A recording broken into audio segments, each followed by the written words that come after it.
Good afternoon అండి. So క్లాస్లో ఉన్న వాళ్ళంతా గ్రూప్ 2 ఎగ్జామ్ రాస్తున్న వాళ్ళేనా? ఇంకా వేరే ఎగ్జామ్స్ ఏమైనా రాస్తున్నారా? గ్రూప్ 2 తెలుగు మీడియమా ఇంగ్లీష్ మీడియమా? అందరు ఇంగ్లీష్ మీడియమేనా? తెలుగు మీడియం ఎవరైనా ఉన్నారా? కొంతమంది తెలుగు మీడియం కూడా ఉన్నారు. రైట్. సో మీకు ఇంకా ఏమైనా స్టార్ట్ అయ్యాయి క్లాసెస్ వేరే ఏమైనా? This is the first class. So మరి ఎట్లా, ఒకసారి తెలుగు ఒకసారి English కంఫర్టబులేనా?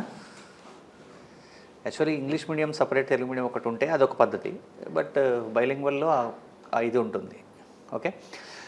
So before going to start the class, first we will discuss some informal issues.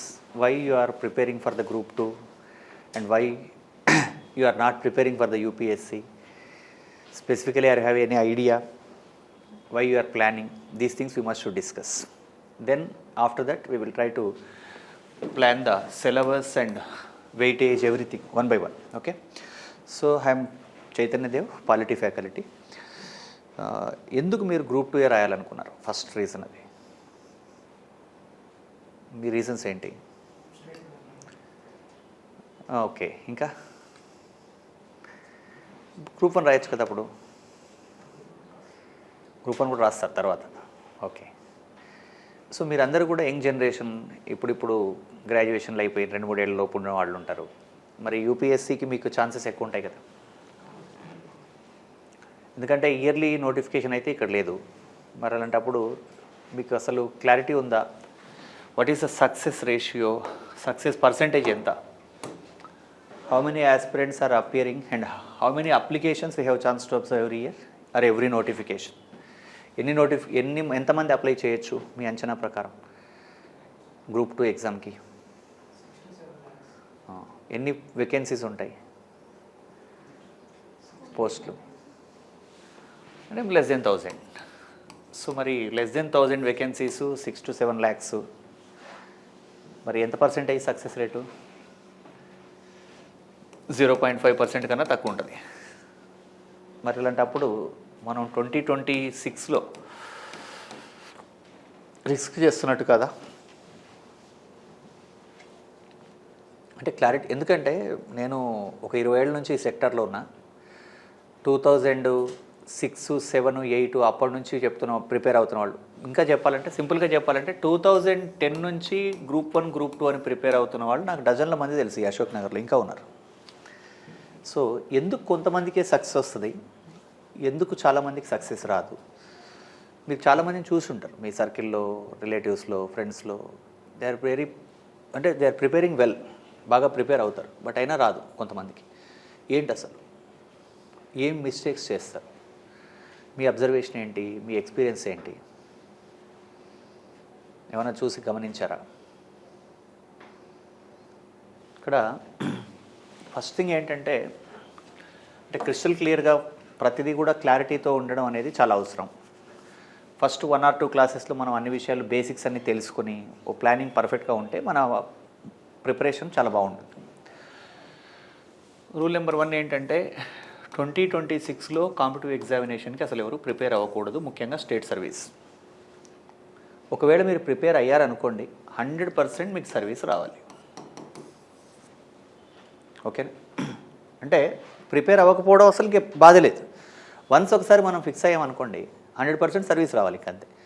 మీరు నేర్చుకున్న హిస్టరీ, పాలిటీ, ఎకానమీ, జాగ్రఫీ ఏం చేస్తారు ఒకవేళ సర్వీస్ రాకపోతే? యూజ్లెస్ అవుతుంది. అది నేర్చుకుంటాం, నాలెడ్జ్ వస్తుంది, ఇవన్నీ మాట్లాడుకోవడానికి బాగుంటాయి థియరీ, కానీ ప్రాక్టికల్ అది కాదు. సో కాబట్టి ఫస్ట్ థింగ్, మీరు ఇక్కడికి వచ్చారంటే 100% సర్వీస్ రావాలని ఫిక్స్ అయ్యి ప్లాన్ చేసుకోండి. ఒకటి.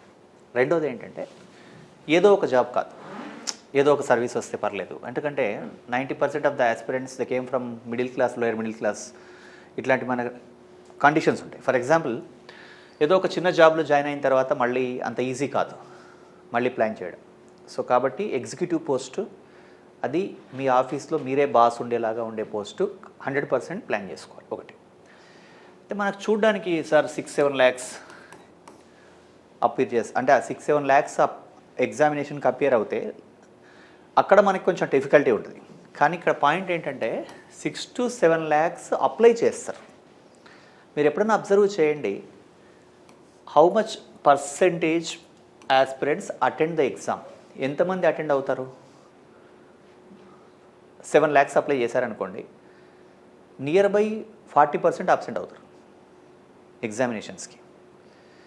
ఇక మిగతా వాళ్ళు 3.5-4 lakhs మంది ఉంటారు కదా, వీళ్ళల్లో 3 lakhs మెంబర్స్కి అసలు సిలబస్ ఏంటో తెలియదు. రియాలిటీ ఇది. Even who complete the coaching complete అయిన వాళ్ళకు కూడా ఏం తెలియదు. ఎందుకు తెలియదు అంటే అలా ఫోకస్ ఉండదు ఒకటి. అయితే ఇంకా ఏంటి, లాంగ్ రన్ ఉండరు. ఇక్కడ కాంపిటిటివ్ ఎగ్జామినేషన్ మీరు ఎందుకు రావాలనుకుంటున్నారు? ఒకటి, స్టేట్ సర్వీస్లో ఉంటే బాగుంటుందని. గవర్నమెంట్ జాబే ఎందుకు? మనం గ్లోబల్ వరల్డ్లో ఉన్నాం కదా, చాలా ఆపర్చునిటీస్ ఉంటాయి. ప్రైవేట్ సెక్టర్లో చాలా ర్యాపిడ్ గ్రోత్ ఉంది కదా. ఇక్కడ నువ్వు అద్భుతమైన ఎంఆర్ఓ అయినా, మామూలు ఎంఆర్ఓ అయినా నీ శాలరీ అంతే. కానీ మీరు సాఫ్ట్వేర్లోనో లేకపోతే ఇంకా మేనేజ్మెంట్ సెక్టర్లోనో ఉంటే మీ పర్ఫార్మెన్స్ బేస్డ్ పే ఉంటుంది. మీరు ఎక్కడ దాకా టాప్కి వెళ్ళొచ్చు. మరి ఇక్కడ అదేం ఉండదు కదా, సీనియారిటీ బేస్ ఉంటుంది అంతే. అది కాక ఒక ఫిక్స్డ్ శాలరీ ఉంటుంది. కంపారిటివ్లీ సాఫ్ట్వేర్ మిగతా వాటితో పోలిస్తే శాలరీస్ కూడా పెద్ద శాలరీస్ ఏం కావు. మరి అలాంటప్పుడు ఎందుకు ఇక్కడ వైపు రావాలనుకుంటున్నారు? ఏం reasons? Security. First thing security. ఇంకా పెళ్ళేవాళ్ళు కదా సార్ అంటారా? ఇంకా స్ట్రెస్ ఉంటుంది అది. ఇంకా అది కూడానా? ఇంకా సార్ అక్కడ కరప్షన్ ఉండదు, రెస్పెక్ట్. అయితే ఒకటి గుర్తుపెట్టుకోండి, ఎవరికి సర్వీసులు వస్తాయంటే బ్యాక్ డోర్లో మనీ వస్తుంది అనుకుంటే కొంచెం కష్టం అవుతుంది సర్వీస్ రావడం. వచ్చిన తర్వాత అది వేరే విషయం. ఆ థర్డ్ ప్రాసెస్ ఉంటే ఉద్యోగాలు రావడం కష్టం, డిఫికల్టీ ఉంటుంది. ఇక్కడ మనం బ్రాడర్ క్యాన్వాస్లో ఆలోచించండి. ఫర్ ఎగ్జాంపుల్, మీరు ఒక సాఫ్ట్వేర్ ఇంజనీర్గా వర్క్ చేసి 1 lakh, 1.5 lakh, 2 lakhs శాలరీ తీసుకుంటే మీ కేపబిలిటీకి అనుగుణంగానే శాలరీ వస్తుంది ఎక్కడైనా. కానీ ఇక్కడ ఉన్నటువంటి డిఫరెన్స్ ఏంటంటే, ఇప్పుడు ఫర్ ఎగ్జాంపుల్ మీరు ఒక డిప్యూటీ తహసీల్దార్ అయ్యారు అనుకుందాం. మీరు పెట్టే ఒక సిగ్నేచరు ఒక ఫ్యామిలీకి ఒక డే, ఒకరోజు మీరు ఒక సిగ్నేచర్ పెడితే ఒక ఫ్యామిలీకి ఒక లైఫ్ టైం ఓ రేషన్ కార్డు వస్తుంది, ఇంకొకళ్ళకి ఇంకో వెల్ఫేర్ ప్రోగ్రామ్ అవుతుంది. అంటే మీ కాంట్రిబ్యూషను సొసైటీకి చాలా వాల్యూ అడిషన్ ఇస్తుంది. అలా అనుకున్న వాళ్ళకి తొందరగా వస్తాయి. ఇప్పుడు మనందరం కూడా బేసిక్ రిక్వైర్మెంట్స్ ఫుల్ఫిల్ అయ్యాక అల్టిమేట్ గోల్ ఆఫ్ లైఫ్ ఏముంటుంది? ఇంకా ఎవరికైనా బేసిక్ రిక్వైర్మెంట్స్కి ఒక ఫుడ్, షెల్టర్ ఇవన్నీ కావాలి కదా, సోషల్ సెక్యూరిటీ ఉండాలి, రెస్పెక్ట్ ఉండాలి, ఇవన్నీ ఇక్కడ ఉన్నాయి. దీంతో పాటు ఏంటి అంటే వాల్యూ అడిషన్ సొసైటీకి చేసిన వాళ్ళు అవుతారు మీరు ఈ జాబ్లో ఉంటే. ఇదొక అడ్వాంటేజ్. రెండోది ఏంటంటే, దీంతో పాటుగా రెస్పెక్ట్ని చాలా డిఫరెంట్. గవర్నమెంట్ సర్వీస్లో ఉన్న వాళ్ళకు ఉండే రెస్పెక్ట్ చాలా డిఫరెంట్. ఇంకొకటి, ఇప్పుడు ఏఐ టెక్నాలజీలో మార్కెటింగ్ సెక్టర్లో ఉన్న వాళ్ళందరినీ తీసేశారు, మీరు చూస్తున్నారు. ఇలా ఏఐ వచ్చి ఎంఆర్ఓ బదులు ఎంఆర్ఓ పని ఇంకోళ్ళు ఎవరు చేయరు. ఇది అడ్మినిస్ట్రేటివ్ వర్క్. ఇట్లాంటి ప్రాబ్లమ్స్ లేవు. వీటన్నిటితో పాటుగా మీకు చాలా తక్కువ మందికి ఛాన్సెస్ ఉంటాయి కదా. లక్షల మంది రాస్తే డజన్ల మంది, మ్యాక్సిమం 1000 మంది లోపే ఉంటారు. అలాంటప్పుడు కెరీర్ గ్రోత్ కూడా చాలా బాగుంటుంది, పీస్ఫుల్గా ఉంటుంది మొత్తానికి. సో అంటే సార్ అసలు స్ట్రెస్సే ఉంటుందా అంటే ఉంటుంది, ఏ సెక్టార్లో అయినా ఉంటుంది. బట్ కంపారిటివ్లీ కొంచెం మేలిది. ఇవన్నీ అనుకొని ప్లాన్ చేసుకోవాలి. ఒకటి, మరి ఎందుకు చాలామంది ఇయర్స్ టుగెదర్ ప్రిపేర్ అయిన సర్వీసులు రావట్లే వాళ్ళకి? అంటే ఇక్కడికి వచ్చారంటే మీరు 100 ఫిల్టర్లు చేసి ఉంటారు. ఒక ఇన్స్టిట్యూషన్ సెలెక్ట్ చేసుకోవడానికి లేదా ఒకసారి కోచింగ్లో జాయిన్ అవ్వడానికి ముందు ఎన్నో ఆలోచించి ఉంటారు. ఎక్కడ హాస్టల్, ఎక్కడ రూము, ఏ బుక్స్ ఏంటి, ఇవన్నీ చూసి ఉంటారు కదా. ఎందుకు కొద్దిమందికే సర్వీస్ వస్తుంది, చాలామందికి సర్వీస్ రాకపోవడానికి రీజన్స్ ఏంటి? వాళ్ళు ప్రిపేర్ అవుతున్నా కూడా, సిన్సియర్ ఎఫర్ట్ చేస్తున్నా కూడా. ఓకే, ప్రాపర్ గైడెన్స్ లేకపోవడం, number of sources, multiple sources మీద డిపెండ్ అవ్వడం. ఇంకా కన్సిస్టెన్సీ ఉంటుంది. కొంతమందికి చాలా కన్సిస్టెంట్గా ఉంటారు, ఇయర్స్ టుగెదర్ ఉంటారు, అయినా రాదు. స్మార్ట్ వర్క్ లేకపోవడం. ఇంకా మోర్ దెన్ ఇవన్నింటికన్నా కూడా ఏంటంటే స్ట్రాటజీ. కాంపిటిటివ్ ఎగ్జామినేషన్ ప్రిపరేషన్ అంటే 100% ఇది బిజినెస్ అప్రోచ్. మీరు ఏం ఇన్వెస్ట్ చేశారు, ఏం రిటర్న్ తీసుకున్నారు, అలా క్యాలిక్యులేషన్ ఉండాలి. ఫర్ ఎగ్జాంపుల్, ఒకసారి ఒక చిన్న కేస్ స్టడీగా అబ్జర్వ్ చేయండి. దీంట్లో ఏపీ వాళ్ళు ఎవరు? గ్రూప్ 2 ఏపీ ఉన్నారా? ఎవరన్నా ఉన్నారు. Telangana remaining. So how many papers you are having in the group 2 ఇన్ ఏపీ? ఎన్ని పేపర్స్ ఉన్నాయి గ్రూప్ 2లో? ఎన్ని పేపర్స్ మీరు రాయాలి ఎగ్జామ్? ఐడియా ఉందా మీకు? మా ప్రిలిమ్స్ అండ్ మెయిన్స్ మొత్తం గ్రూప్ 2లో మెయిన్స్లో పోనీ 2 పేపర్స్ ఏంటవి?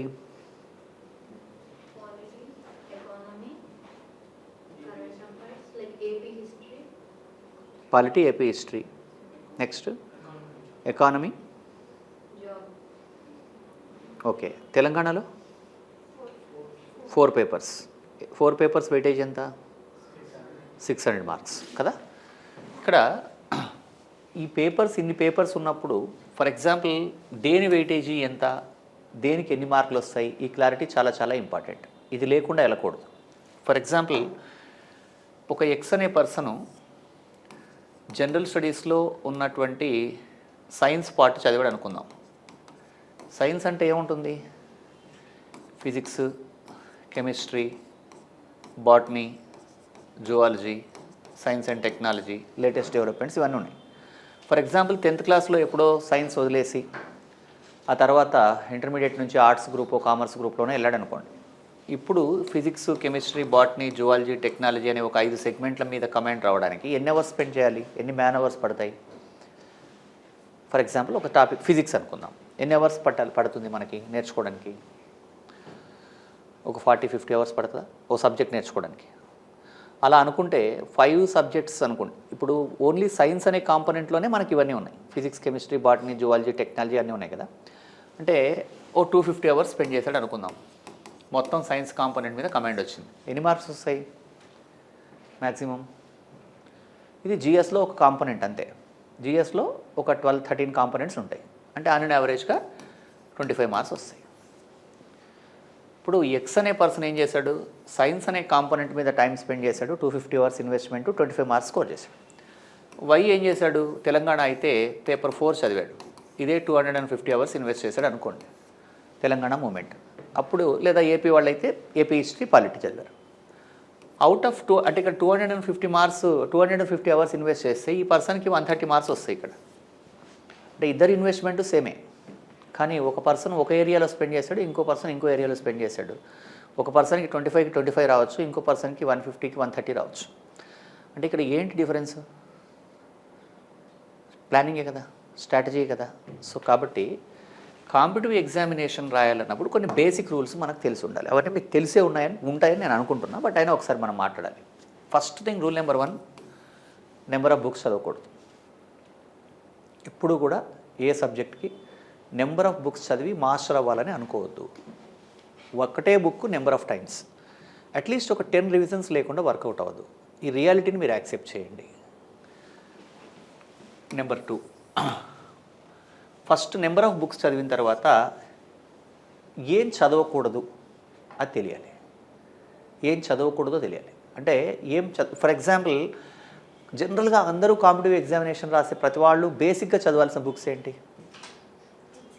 NCERTs school books. A class to A class?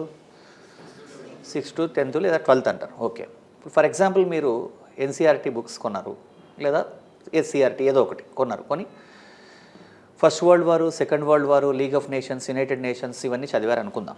మొదటి ప్రపంచ యుద్ధం, రెండో ప్రపంచ యుద్ధం, ఐక్యరాజ్య సమితి, నానాజాతి సమితి మొత్తం ప్రిపేర్ అయ్యారు. హిస్టరీలో ఒక కాంపోనెంట్ అండి. ఒకటి 15 days స్పెండ్ చేశారు. ఎన్ని మార్క్స్ వస్తాయి మీకు? ఏం రావు, ఎందుకంటే ఇదేం సిలబస్లో లేదు. అంటే రూల్ ఆఫ్ థంబ్గా మనం చదవాలి అనుకుంటే, ఇప్పుడు ఎన్సీఆర్టీ చదవాలంటే అన్నీ చదివేయకూడదు. మన సిలబస్లో ఏమున్నాయి, ఏం లేవు, ఈ క్లారిటీ మనకు ఉండాలి. కాబట్టి ప్రతిదీ పిన్ టు పిన్ ప్లాన్ చేసుకోవాలి. ఎలా అంటే మైక్రో లెవెల్ ప్లానింగ్. ఇప్పుడు యూపీఎస్సీ అయితే ఏంటంటే బుక్లెట్టే ఒక మైక్రో లెవెల్ ప్లానింగే ఒక 100 pages ఉంటుంది. మనం కూడా క్లాస్ స్టార్ట్ చేసేప్పుడు నేను మీకు chapter wise, topic wise, micro level planning అంతా ఇస్తాను. పర్ఫెక్ట్గా రాసుకున్న తర్వాత దాని ప్రకారం మనం వెళ్తే ఈజీ ఉంటుంది. So first thing, number of books చదవకూడదు. నెంబర్ 2, ఏం చదవకూడదో తెలియాలి. నెంబర్ 3 ఏంటి అంటే ఈ కన్సిస్టెన్సీ అనేటువంటిది మనం అది ఫోర్స్ఫుల్గా రాకూడదు. కన్సిస్టెన్సీ ఉండాలి, బట్ ఎలా ఉండాలి అది అంటే బై అడాప్టబిలిటీ ఉండి న్యాచురల్గా రావాలి. అంటే ఇప్పుడు ఫర్ ఎగ్జాంపుల్ ఈరోజు కొత్తగా స్టార్ట్ చేసాం. మీరు ఎన్ని అవర్స్ పర్ డే చదువుతారు కాంపిటిటివ్ ఎగ్జామినేషన్ రాసేవాళ్ళు అని అనుకుంటున్నారు మీరు? పర్ డే 24 hours ఎన్ని అవర్స్ చదువుతారు? 25 or 26? పర్ డే ఎన్ని అవర్స్ చదువుతారు? 7 to 8 అవర్స్. అది చాలా ఎక్కువ ఒక రకంగా. అంటే 6-7 అవర్స్ కనుక మీరు స్టేబుల్గా చదివినా సరిపోతుంది. కాకపోతే ఎగ్జామ్ కన్నా ముందు ఒక 2 months ఉన్నప్పుడు అది వేరు. అప్పుడు మీకు తెలియకుండానే మీరు డే అంతా ఎంగేజ్ అవుతారు. ఎవరైనా from the beginning 18 hours 19 hours చదువుతున్నారంటే అది అబద్ధం ఒకటి. రెండవది ఏంటంటే అబ్నార్మల్ ప్లానింగ్ చేయకండి. అబ్నార్మల్ ప్లానింగ్ అంటే ఏంటి?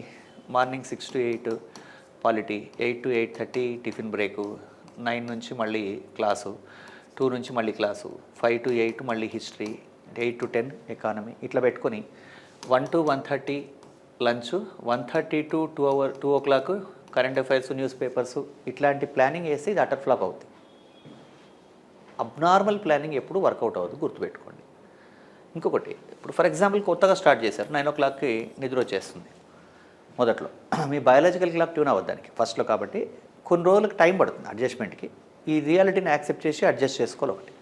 నెక్స్ట్ థింగ్ ఏంటంటే మొత్తం సిలబస్ కాపీ మీకు కంటదా వచ్చి ఉండాలి. అంటే మగ్ చేసేయాలి ఆల్మోస్ట్. ఎలా? టాపిక్స్, సబ్ టాపిక్స్, చాప్టర్స్ అన్నీ మగ్ చేసేసేయాలి.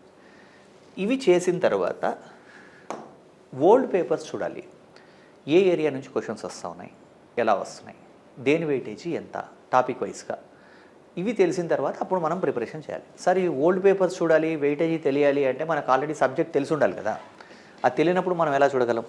ఇప్పుడు ఏ ఏరియా నుంచి క్వశ్చన్స్ వస్తున్నాయో తెలియాలంటే మనకు ఆ ఏరియాలన్నీ ముందే తెలిసి ఉండాలి.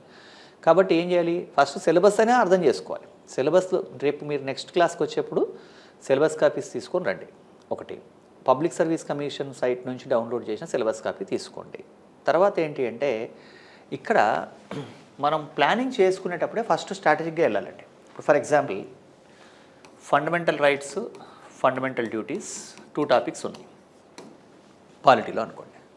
మీకు 2 hours టైం ఉంది. So if any aspirant, if he is new for the competitive examination, if he is not aware about anything, how can he allot the time? How much time he allot for the fundamental rights and how much time he allot for the fundamental duties? Generally 1 hour, 1 hour. This is basic kada.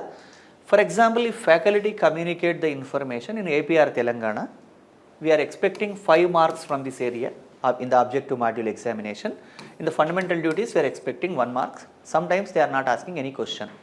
If you communicate like this, your allocation is different. So this is very important.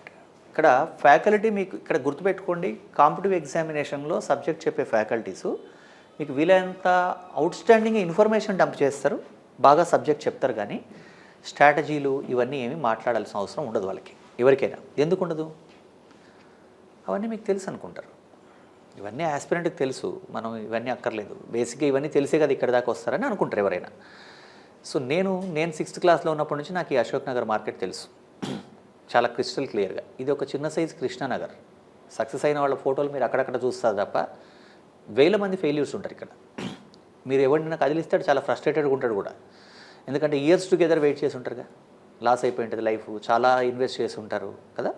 ఇక్కడ ఒక క్లారిటీతో ఉండండి, మీరందరూ కూడా young man power, మీ man పవర్ని మీరు ఇక్కడ invest చేస్తున్నారు. మీరందరూ వర్కింగ్, ఏదైనా వర్క్ చేస్తే ఎంతో కొంత ఇన్కమ్ సోర్స్ జనరేట్ చేయగలిగిన వాళ్ళు. అది రాకపోగా మళ్ళీ ఇన్వెస్ట్మెంట్, మీకు రావాల్సింది రావట్లేదు, దాంతోపాటు మళ్ళీ మీరు పెట్టుబడి పెడతారు. అది కోచింగ్ ఫీజు అనండి, హాస్టల్ అనండి, రూమ్ అనండి, వాటెవర్ కదా. సో ఇంత ఇన్వెస్ట్ చేస్తున్నప్పుడు దీనికి తగ్గట్టుగా రిటర్న్ తీసుకోవాలి. చాలామంది కాంపిటిటివ్ ఎగ్జామినేషన్ని సాక్రిఫైస్ చేస్తాం అనుకుంటారు, అది కాదు. ఇన్వెస్ట్మెంట్ అనే ప్లాన్తో ఉండండి. ఇక మన సబ్జెక్ట్ విషయానికి వస్తే పాలిటిక్స్ సంబంధించి ప్రతి సబ్జెక్ట్కి ఒక నేచర్ ఆఫ్ అంటే ప్రతి సబ్జెక్ట్కి ఒక నేచర్ ఉంటుంది. ఇండియన్ పాలిటిక్స్ సంబంధించి మీరు ఎప్పుడైనా ఏదైనా పుస్తకం చూసారా ఇప్పుడు, లేదా చదివారా?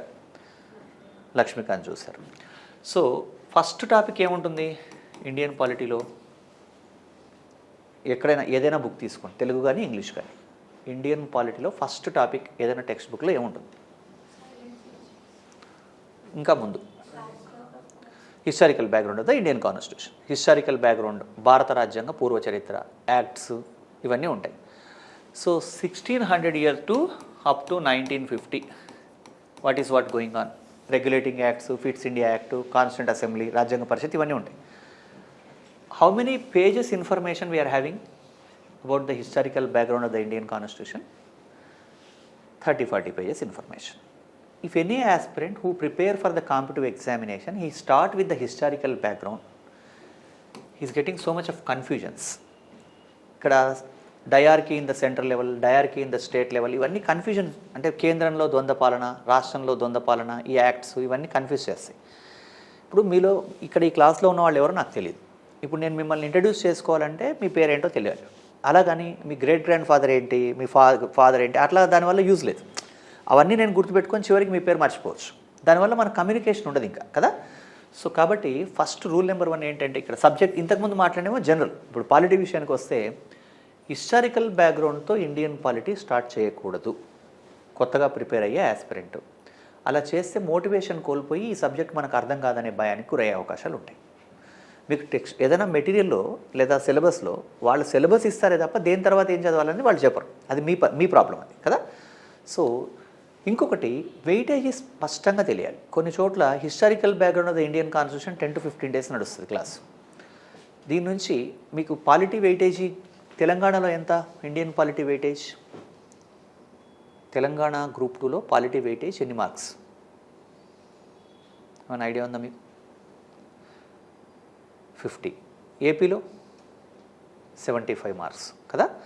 సో ఇక్కడ ఈ మొత్తం 30 pages ఇన్ఫర్మేషన్ చదివితే మీకు ఎన్ని మార్క్స్ వస్తాయంటే 1 mark వస్తుంది. ఈ క్లారిటీ ఉండాలి ఫస్ట్ కదా. సో మనం ఎక్కడ స్టార్ట్ చేయాలి? ప్రియాంబుల్, భారత రాజ్యాంగ ప్రవేశిక, ప్రియాంబుల్తో స్టార్ట్ చేయాలి. ఎప్పుడు కూడా preamble is the identity card of the Indian constitution అంటారు. ప్రవేశిక భారత రాజ్యాంగానికి ఒక ముందు మాట లాంటిది అంటారు. కాబట్టి ఫస్ట్ ప్రియాంబుల్తో స్టార్ట్ చేయాలి. అలాగే మొత్తం సబ్జెక్ట్ అంతా కూడా ఇంటర్లింక్డ్ ఏరియాస్ ఉంటాయి, వాటిని అలా ఆర్గనైజ్ చేసుకోవాలి. ఇవన్నీ యాస్పిరెంటే చేయాలంటే hundreds of hours పడుతుంది. ఇవన్నీ మీరు చేయడం ఇబ్బంది కాబట్టి ఇవన్నీ నేనే చేసి ఇచ్చేస్తాను ఎక్కడికక్కడ క్రిస్టల్ క్లియర్గా.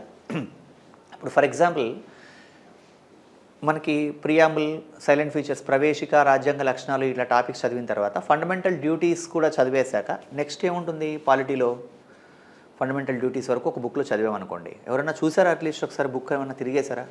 ఎప్పుడన్నా కాంపిటిటివ్ ఎగ్జామినేషన్లో ఏముంటాయని తెలుసా మీకు? ఫండమెంటల్ డ్యూటీస్ తర్వాత నెక్స్ట్ టాపిక్ ఏముంటుంది పాలిటీలో? ప్రాథమిక విధుల తర్వాత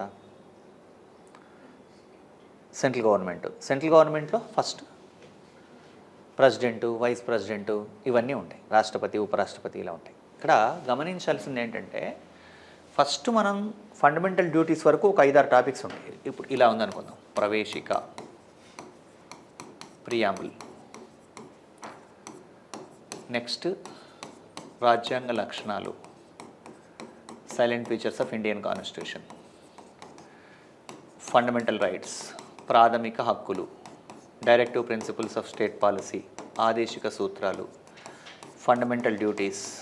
ఇవి అయ్యాక నెక్స్ట్ సెంట్రల్ గవర్నమెంట్లో మనకి ప్రెసిడెంట్ అనే టాపిక్ ఉంటుంది. ప్రెసిడెంట్ అంటే మీరు ప్రెసిడెంట్ స్టార్ట్ చేశారనుకుందాం, రాష్ట్రపతి. ఓ 2 లైన్లు చదివిన తర్వాత ఏముంటుందంటే president is elected by the electoral college. రాష్ట్రపతి ఎలక్టోరల్ కాలేజీ సభ్యుల చేత ఎన్నుకోబడతాడని ఉంటుంది. ఎలక్టోరల్ కాలేజ్ అంటే ఏంటి అని మళ్ళీ డౌట్ వస్తుంది. అంటే అలా తెలియాలంటే మనం ఏం చేయాలి? మీకున్న సిలబస్ మొత్తాన్ని కూడా ఫస్టే ఆర్గనైజ్ చేసుకోవాలి. అంటే మనం ఫస్ట్ హిస్టారికల్ బ్యాక్గ్రౌండ్ చదవద్దు అనుకున్నాం కదా, అలాగే ఫండమెంటల్ డ్యూటీస్ తర్వాత ప్రెసిడెంట్ టాపిక్ చదవకూడదు. పార్లమెంట్ చదివిన తర్వాత మళ్ళీ స్టేట్ లెజిస్లేచర్, రాష్ట్ర శాసనసభ, ఇవి అయిపోయాక దెన్ ప్రెసిడెంట్. అలా అంటే ఒకదాంతో ఒకటి ఇంటర్లింక్ అయ్యే టాపిక్స్ని ఫస్ట్ మనం ఆర్గనైజ్ చేసుకొని అలా చదవగలిగితే మన టైం సేవ్ అవుతుంది ఒకటి.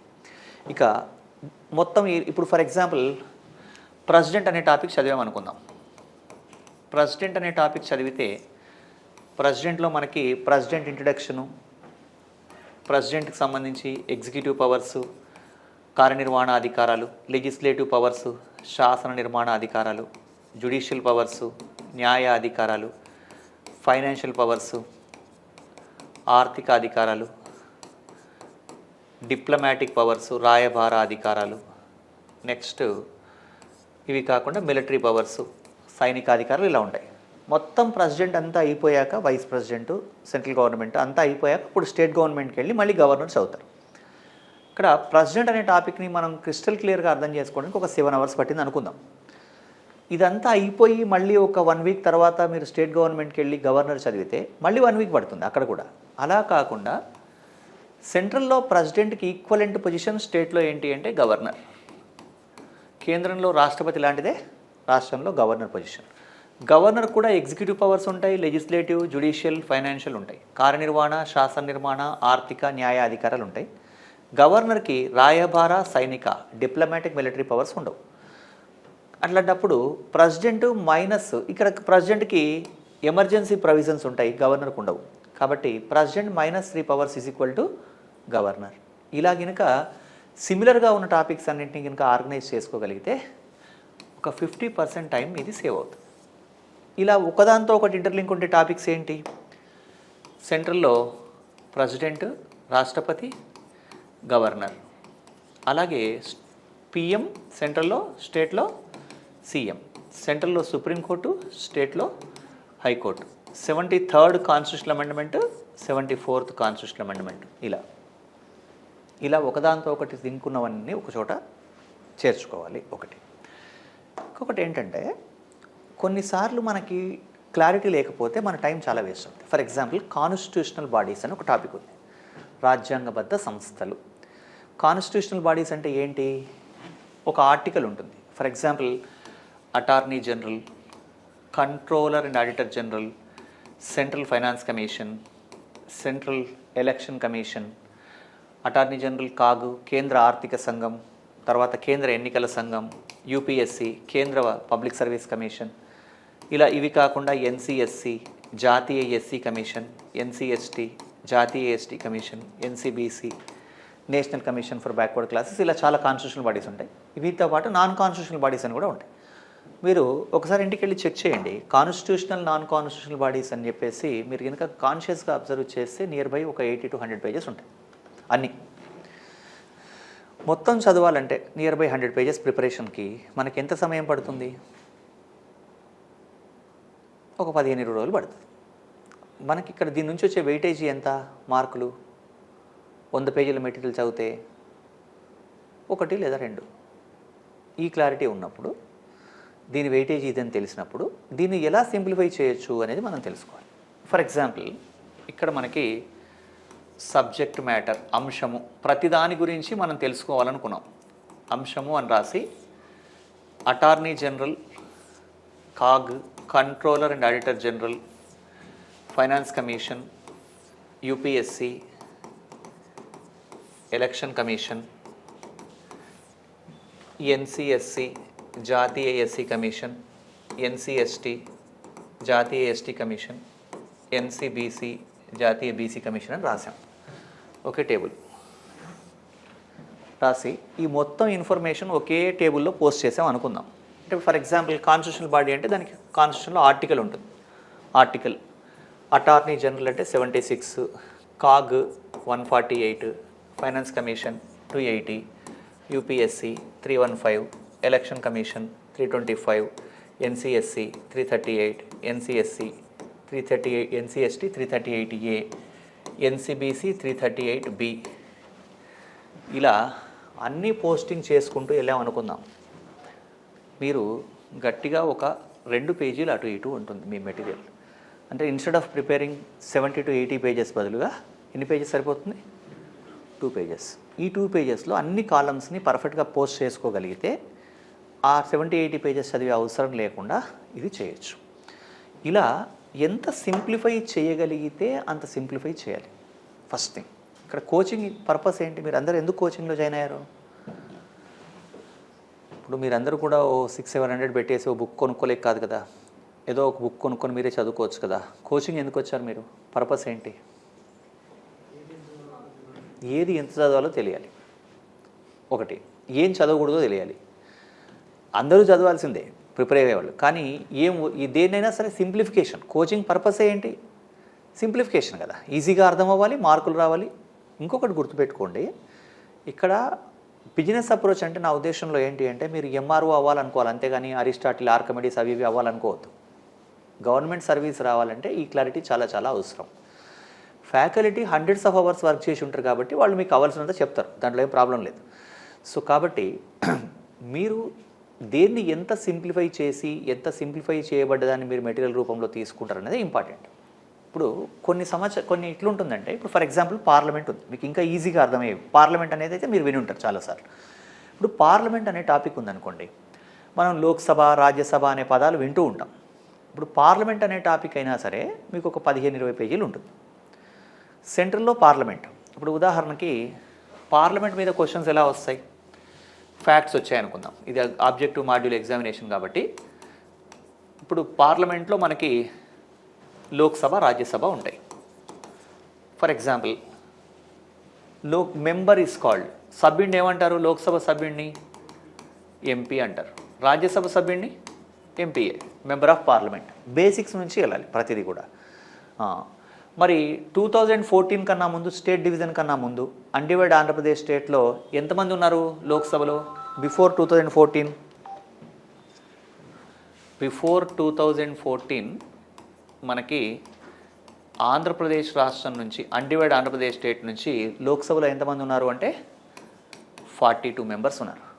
రాజ్యసభలో ఎంతమంది? 18 మెంబర్స్. ప్రజెంట్ ఏపీ ఎంతమంది? 25, ఇక్కడ 11, తెలంగాణ 7. ఇలా పోస్ట్ చేసుకుంటూ వెళ్తే 40 కాలమ్స్ వచ్చాయనుకోండి. కానీ మీ దగ్గర 2 పేజీలు ఉంటుంది కదా, అప్పుడు మీరు 20 పేజీలు అవసరం లేదుగా మీకు. సెంట్రల్లో లోక్సభ లాంటిదే స్టేట్లో లెజిస్లేటివ్ అసెంబ్లీ, విధానసభ. సెంట్రల్లో రాజ్యసభ లాంటిదే స్టేట్లో లెజిస్లేటివ్ కౌన్సిల్. అలాంటప్పుడు ఇక్కడే మీరు లోక్సభ రాజ్యసభతో పాటుగా విధానసభ, విధాన పరిషత్, లెజిస్లేటివ్ అసెంబ్లీ, లెజిస్లేటివ్ కౌన్సిల్ కూడా ప్లాన్ చేశారు అనుకుందాం. ఎమ్మెల్యే, ఇక్కడ విధానసభ సభ్యుడిని ఏమంటారు? ఎమ్మెల్యే అంటారు, member of legislative assembly. Vidhan Parishad సభ్యుడిని MLC, member of legislative council. Before 2014 undivided Andhra Pradesh స్టేట్లో ఎంతమంది ఉన్నారు? ఇప్పుడు ఎంతమంది ఉన్నారు? ఏపీలో 175, తెలంగాణలో 119. 175, 119 ఎంత? 294. అప్పుడు 294 మెంబర్స్ ఉండేవాళ్ళు ఎక్కడ? అన్డివైడ్ ఆంధ్రప్రదేశ్ స్టేట్లో. ఎమ్మెల్సీలు ఎంతమంది ఉండేవాళ్ళు అంటే 90. ఇప్పుడు స్టేట్ డివిజన్ జరిగింది, విధానసభలో ఏపీ నుంచి 175 మెంబర్స్ ఉన్నారు, విధాన పరిషత్లో 58, తెలంగాణలో 119, విధాన పరిషత్లో 40. ఇలా రాయగలిగాం అనుకోండి. ఒకవేళ ఎక్స్ప్లెయిన్ చేసేప్పుడు ఈచ్ అండ్ ఎవ్రీథింగ్ డీటెయిల్డ్గా ఎక్స్ప్లెయిన్ చేసిన తర్వాత మొత్తం ప్రాపర్గా పోస్ట్ చేసుకుంటే 30 పేజీల బదులు 2 పేజీలే ఉంటుంది కదా. అలాంటప్పుడు ఇక్కడ రియాలిటీ ఏంటంటే, మీకు మామూలుగా ఒక టెక్స్ట్ బుక్ ఎన్ని పేజీలు ఉంటుంది? ఏదైనా పాలిటీ, ఎకానమీ, హిస్టరీ, జాగ్రఫీ ఎన్ని పేజెస్ ఉంటుంది మీ అబ్జర్వేషన్లో? మీరు ఎప్పుడైనా చూసారా? 400-500 అంటే చిన్న బుక్, అది చాలా. కాంపిటిటివ్ ఎగ్జామినేషన్ పుస్తకాలు 700-800 పేజెస్ ఉంటాయి. మీకు లక్ష్మీకాంత్లో నెంబర్ ఉండదు, అందుకే భయపడతారని అట్లా నెంబర్ లేకుండా పాయింట్లు ఉంటాయి వాటికి. ఇప్పుడు నియర్ బై 600-700 పేజెస్లో ఒక 20 బుక్స్ ఉన్నాయి అనుకుందాం. మీరు చదవాల్సింది చూడండి, హిస్టరీ, పాలిటీ, ఎకానమీ, జాగ్రఫీ అట్లా అన్నీ వేసుకుంటే ఓ 10 పుస్తకాలు అనుకున్నా కూడా యావరేజ్గా ఒక 6-7 పేజీలు అవుతుందా? మరి ప్రాక్టికల్గా ఆలోచించండి. ఒక గ్రూప్ 2 ఎగ్జామినేషన్కి ఎన్ని సంవత్సరాలు ప్రిపేర్ అవ్వాలి, ఎన్ని రోజులు ప్రిపేర్ అవ్వాలి ఒక యాస్పిరెంట్? ఎంత టైం సఫిషియెంట్ అని మీరు అనుకుంటున్నారు ప్రిపరేషన్కి? వచ్చారు కదా, ఎంత టైంలో కంప్లీట్ చేద్దామని అనుకుంటున్నారు మీరు? ఏమన్నా ప్లాన్ ఉందా అట్లా? లేకపోతే ఒక 2035-40 అట్లా నడుపుదామని? ఎంత టైం సఫిషియెంట్? 1 year, 1.5 years, సరే 1 year అనుకుందాం. 1 year అనేది reasonable time. More than that ఇప్పుడు ఎలా ఉంటుందంటే, చూడండి, మనకి ఏ జాబు లేకపోతే ఏదైనా పర్లేదు అనిపిస్తుంది. కానీ మీరందరూ కూడా యంగ్ జనరేషన్ పిల్లలు, ఇప్పుడున్న మీ పేరెంట్స్ అంటేనే కొంచెం హట్ అవుతారు, ఏమైనా మాట్లాడితే మళ్ళీ ఆన్సర్లు చెప్తారు. అలాంటి కండిషన్లో ఉన్నవాళ్ళు మీరు ఎవరో డామినేట్ చేస్తే తట్టుకోవడం కష్టం, పెయిన్ఫుల్గా ఉంటుంది. అంటే ఎందుకు చెప్తున్నానంటే, మనకు మీరందరూ ఇంజనీరింగ్ పాస్ అవుట్ లేకపోతే గ్రాడ్యుయేషన్ రీసెంట్గా కంప్లీట్ చేసుకుని అలా వచ్చినప్పుడు మనం కొంచెం సెకండ్ జనరేషన్లో అంత పెయిన్ తెలియదు. మీ ఫాదర్ పడ్డ పెయిన్ మీకు ఉండదు లైఫ్లో. అలాంటప్పుడు ఏమవుతుందంటే, ఇప్పుడు మీరు నమ్మినా నమ్మకపోయినా రియాలిటీ ఏంటంటే, మీరు పొజిషన్ చిన్నదనుకోండి, ప్రతి ఒక్కళ్ళు పని చెప్తారు. ఇప్పుడు కానిస్టేబుల్ ఉన్నాడు, లేకపోతే ఒక జూనియర్ అసిస్టెంట్ ఉన్నాడు, అవసరమైతే ఇంకెవరు లేరనుకోండి, ఒక పెద్ద ఆఫీసర్ వస్తే మీరు వెళ్ళి అన్నీ చూసుకోవాల్సి వస్తుంది. అప్పుడు అది మీకు ఏమనిపిస్తుంది, చాలా పెయిన్ఫుల్గా ఉంటుంది, తట్టుకోలేరు. కాబట్టి ఏంటి, వీలైనంత వరకు చాలా జాగ్రత్తగా ప్లాన్ చేసుకొని మంచి ఉద్యోగమే పొందాలి.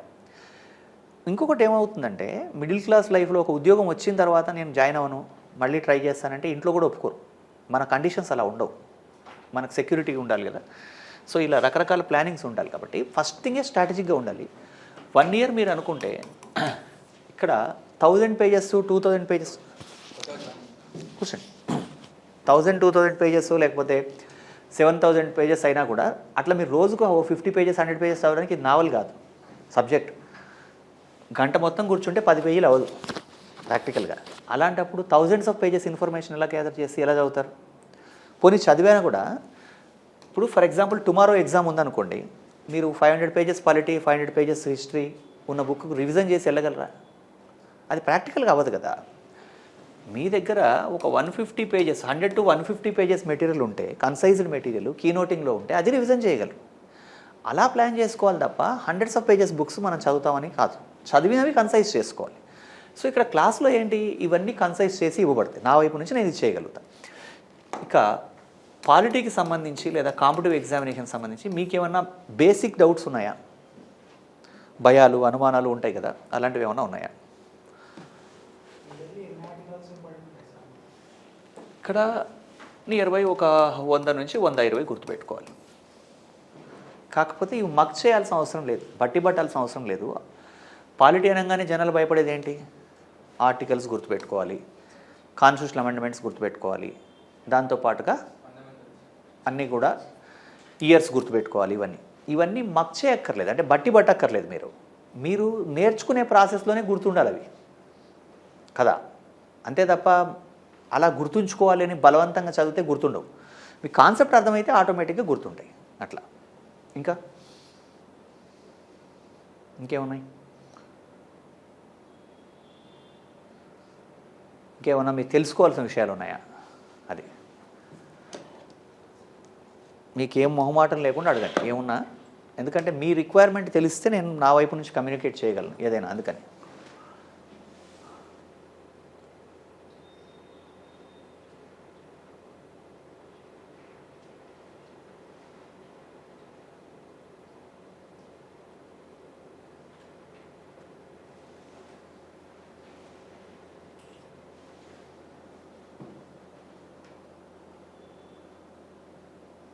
ఓకే. సో నేను మీకు సిలబస్ రాయించినప్పుడేమో డీటెయిల్గా రేపటి క్లాస్లో అన్నీ రాయించేస్తాను. ఇప్పుడు మీరు ఏమైనా అడగాలనుకునేవి ఉంటే చెప్పండి అంటున్నా. అట్లా ఏం లేవా?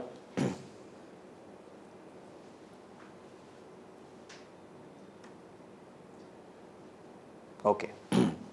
ఇక్కడ ఫస్ట్ థింగ్ గుర్తుపెట్టుకోండి, నేను నా వైపు నుంచి మీకు చెప్పగలిగేది ఏంటంటే, మీకు 1 hour 30 minutes 1 hour 40 minutes 1.5 hour అనుకోండి షెడ్యూల్. ఒక 1 hour 20 minutes క్లాస్ నడిచింది అనుకుందాం. దీంట్లో మీరు ఇంటికి వెళ్ళాక సేమ్ 1.5 hour టైం స్పెండ్ చేయగలిగితే సిలబస్ మీకు అంతా కంప్లీట్ అవ్వడానికి ఒక 2 months పట్టింది అనుకుందాం. ఈ సబ్జెక్ట్ పాలిటీ 2 months లోపు మీ ప్రిపరేషన్ కూడా కంప్లీట్ అయిపోవాలి. అంటే సైమల్టేనియస్గా వింటున్నప్పుడే అంతా కంప్లీట్ అయిపోవాలి. అలా కంప్లీట్ చేయగలిగితే ఏమవుతుందంటే మీరు అన్ని సబ్జెక్టులు కవర్ చేయగలరు. ఒకటి.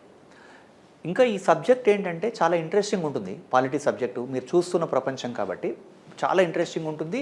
దాంతోపాటుగా అన్నీ తెలిసినట్టే ఉంటాయి, కానీ ఖచ్చితంగా ఒక 10 రివిజన్స్ అయితే అవసరం పడుతుంది. ఒకటి. ఇక సబ్జెక్ట్లో కన్వెన్షనల్ సబ్జెక్ట్ వేరు, కరెంట్ ఇష్యూస్తో లింక్ చేయడం వేరు.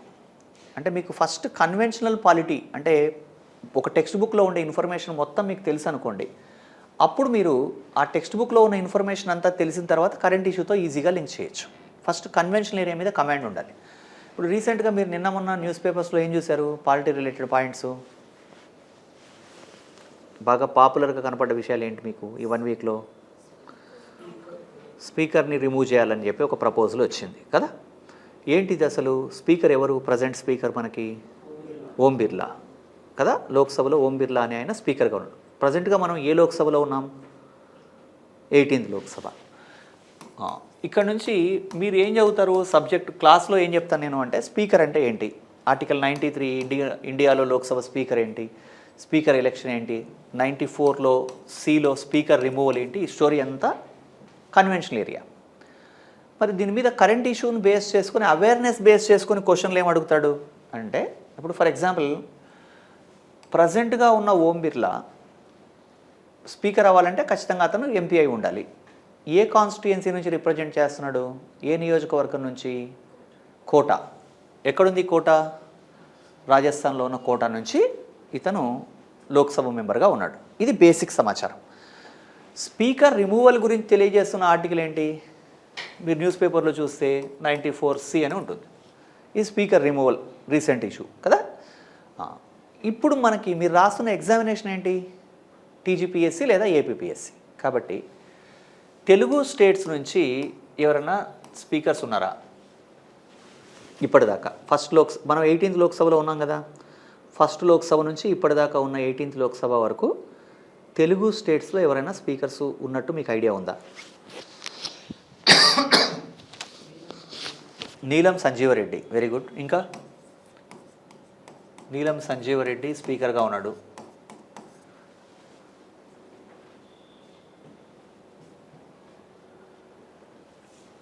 నీలం సంజీవరెడ్డి కన్నా ముందు అనంతశయనం అయ్యంగార్, తర్వాత జిఎంసి బాలయోగి. వీళ్ళు ముగ్గురు తెలుగు స్టేట్స్ నుంచి. ఇది మనకి టెక్స్ట్ బుక్లో ఉండదు, ఇది కరెంట్ ఇష్యూ జరిగింది కాబట్టి నేను మీకు ఒక ఐడియా కోసం చెప్తున్నా దేన్ని ఎట్లా లింక్ చేసుకోవాలి. అంటే న్యూస్ పేపర్లో ఎక్కడన్నా వచ్చి ఉంటుంది కదా.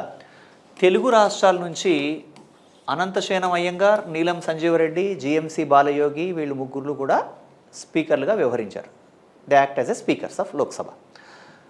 ఇప్పుడు నెక్స్ట్ అనంతశయనం అయ్యంగార్ ఏంటి అంటే, ఫస్ట్ లోక్సభ మనకి 1952లో ఫస్ట్ లోక్సభ స్టార్ట్ అయింది. 1951-52లో ఎలక్షన్స్ అయ్యాక 52 నుంచి ఫస్ట్ లోక్సభ. జనరల్గా లోక్సభ టెన్యూర్ ఎంత ఉంటుంది, కాలపరిమితి 5 years. అంటే 1952 నుంచి 57 వరకు ఉన్న లోక్సభలో ఫస్ట్ లోక్సభ స్పీకర్ ఎవరు అంటే జీవి మౌలాంకర్, గణేష్ వాసుదేవ మౌలాంకర్. అయితే 1952 నుంచి 56 వరకు ఉన్నాడు ఆయన చనిపోయినాడు 56లో. అప్పుడు ఫస్ట్ లోక్సభకి డిప్యూటీ స్పీకర్ ఎవరు అని అంటే అనంతశయనం అయ్యంగార్. ఫస్ట్ లోక్సభకి డిప్యూటీ స్పీకర్. ఈయన ఫస్ట్ లోక్సభకి డిప్యూటీ స్పీకర్గా ఉన్నాడు కాబట్టి స్పీకర్ చనిపోవడం వల్ల స్పీకర్ అయ్యాడు. అంటే ఫస్ట్ లోక్సభకి సెకండ్ స్పీకర్ ఎవరు? ఫస్ట్ లోక్సభకి సెకండ్ స్పీకర్ అనంతశయనం అయ్యంగార్. ఈయన ఫస్ట్ లోక్సభకి సెకండ్ స్పీకర్ అంటే అప్ టు 1957 వరకు ఉన్నాడు. 52 to 57లో 56 నుంచి 57 వరకు అనంతశయనం అయ్యంగార్ ఉన్నాడు. అప్పుడు ఆయన ఏ కాన్స్టిట్యుయెన్సీ నుంచి రిప్రజెంట్ చేశాడంటే Tirupati.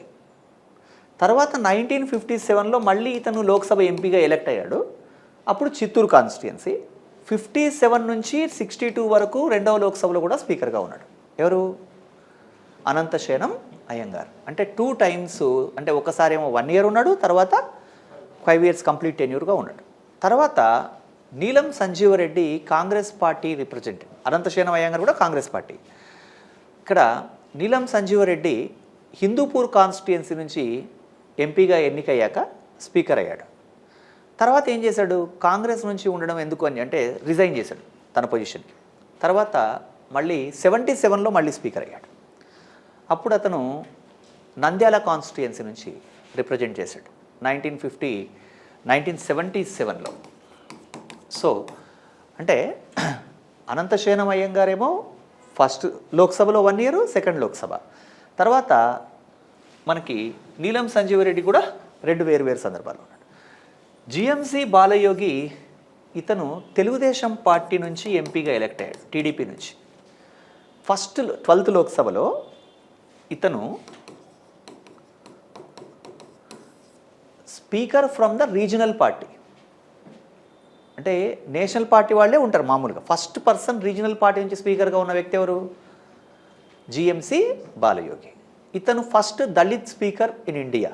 First Dalit speaker in India కూడా. భారతదేశంలో మొదటి దళిత స్పీకర్గా ఉన్నది ఎవరు అంటే జిఎంసి బాలయోగి కదా.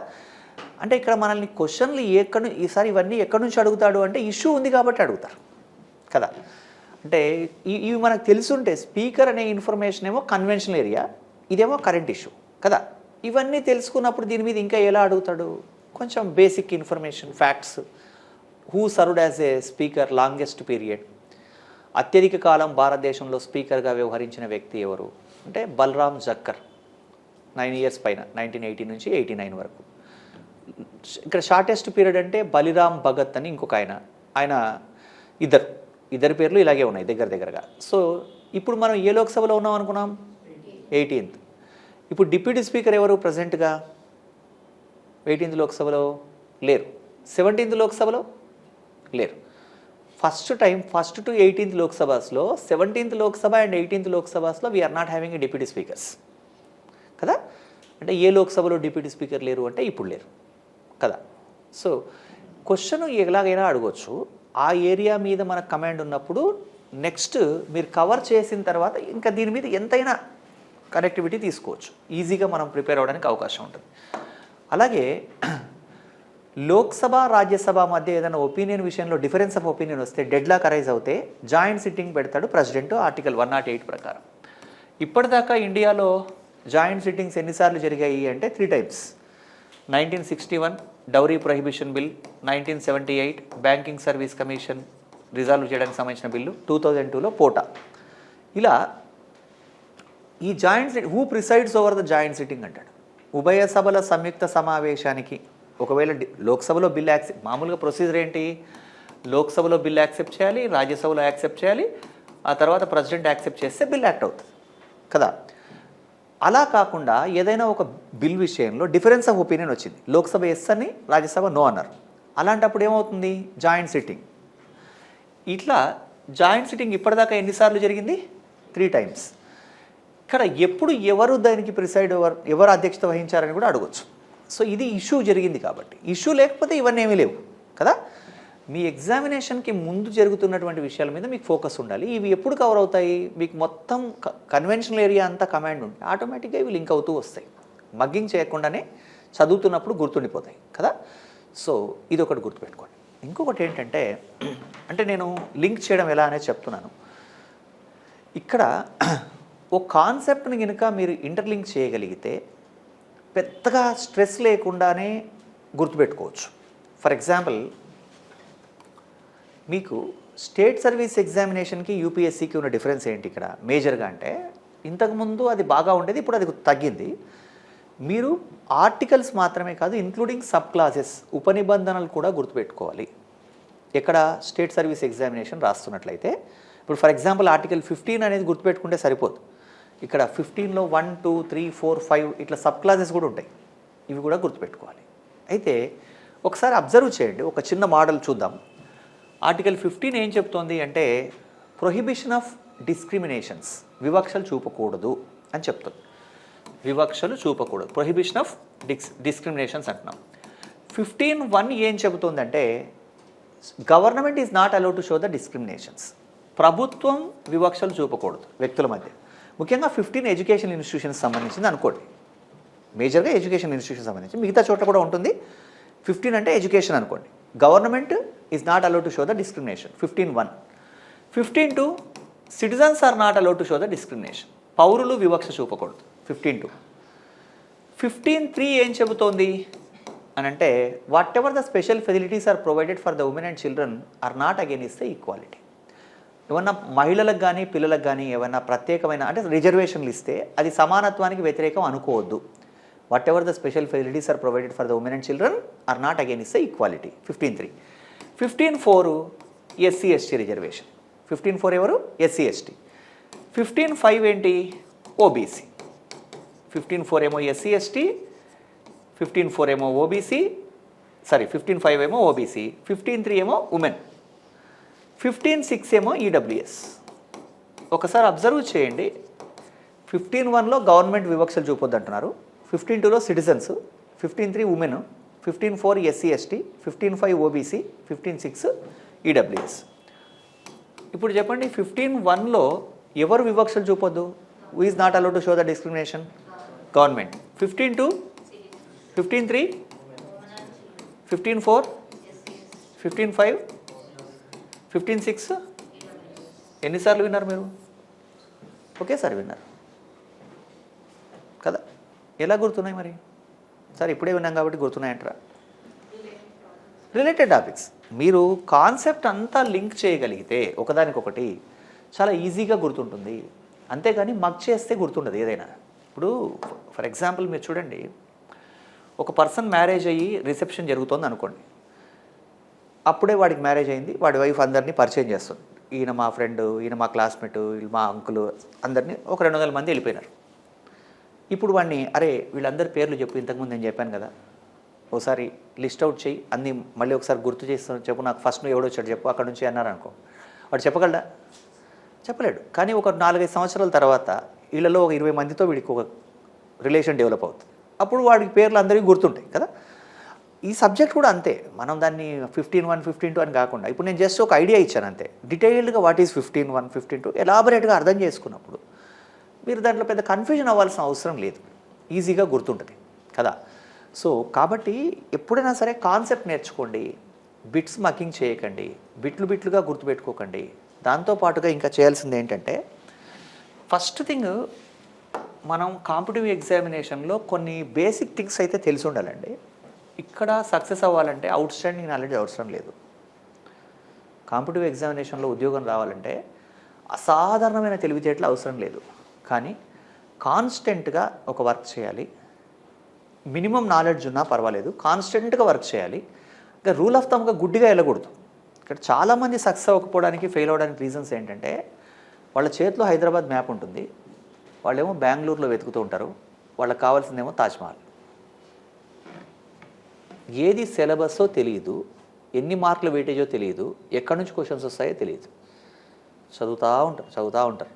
ఇప్పుడు మీకు సిలబస్, ఇప్పుడు మీరు చూడండి, మీరు హైదరాబాద్లో ఒక కార్ స్టార్ట్ చేశారు, కార్ స్టార్ట్ చేసి విజయవాడ వైపు వెళ్తున్నారు. మీరు గంటకి 200 కిలోమీటర్ల స్పీడ్తో వెళ్తుంది మీ వెహికల్, అవుట్ స్టాండింగ్ వెహికల్ ఉంది మీ దగ్గర. చూసేవాడికి ఏమనిపిస్తుంది? నేషనల్ హైవేలో వీడు అద్భుతమైన డ్రైవర్ అనిపిస్తుంది. కానీ మీరు వెళ్ళాల్సిందేమో కర్నూలు. మీ డెస్టినేషన్ మీరు ఎట్లా రీచ్ అవుతారు? ఆపోజిట్ డైరెక్షన్లో వెళ్తే కదా. సిలబస్ కానిది నువ్వు ఎంత చదివితే ఏం లాభం కదా, ఒకటి. రెండవది ఏంటంటే, ఎమోషన్స్తో సంబంధం లేదు ఇక్కడ. నీకు ఇష్టం ఉన్నా లేకపోయినా నువ్వు చదవాల్సినవన్నీ చదవాల్సిందే. ఇంకా కొన్ని అంటే నా దృష్టిలో కొన్ని అబ్నార్మల్, అదేంటంటే కొన్ని ఫిలాసఫీలు చెప్తారు, కష్టపడకుండా ఎట్లా చదవాలని. వ్యక్తులు ఏదైనా ప్రిపేర్ అయ్యేటప్పుడు కష్టపడి చదవకూడదని ఇంకేదో చెప్తారు కదా. ఇష్టపడి, ఎట్లా ఇష్టపడతారు? ప్రాక్టికల్గా ఆలోచించండి.